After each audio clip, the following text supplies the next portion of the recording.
Une nuit de fête pour Andrej Babis, l'ancien Premier ministre tchèque qui fait son retour en politique après que son parti ANO a remporté près de 35% des voix aux élections législatives nationales.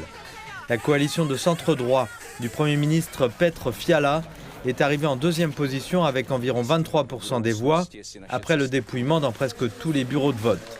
Il s'agit d'une victoire claire pour Andrej Babis et d'une défaite humiliante pour le gouvernement au pouvoir.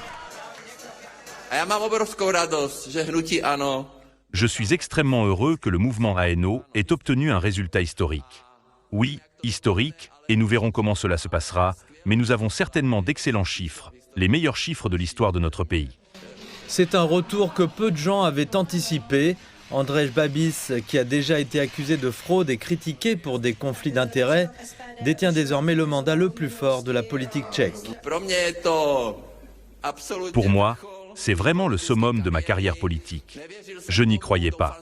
J'espérais que nous obtiendrions 30%. Nos sondages indiquaient 26%, donc c'est vraiment génial. Nous remercions tout le monde, nous apprécions beaucoup et nous avons hâte d'y être. Le retour de Andrej Babis fait suite à 2 jours de vote qui ont commencé vendredi et se sont terminés samedi soir, avec un taux de participation élevé reflétant la frustration du public face à l'inflation, à la lenteur de la hausse des salaires et à l'austérité du gouvernement.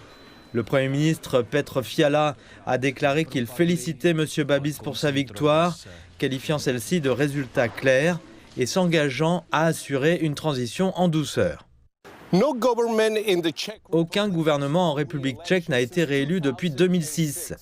La hausse des prix et la baisse des salaires ont pesé lourdement sur l'esprit des électeurs lorsqu'ils se sont rendus aux urnes. Le président Petr Pavel va maintenant entamer des consultations avec les chefs du parti afin de former un gouvernement, un processus qui pourrait prendre plusieurs semaines si les négociations de coalition s'avèrent difficiles. Pour Andrej Babis, c'est une renaissance politique. Pour la République tchèque, c'est le début d'un nouveau chapitre incertain qui mettra à l'épreuve son unité, ses alliances et son avenir en Europe.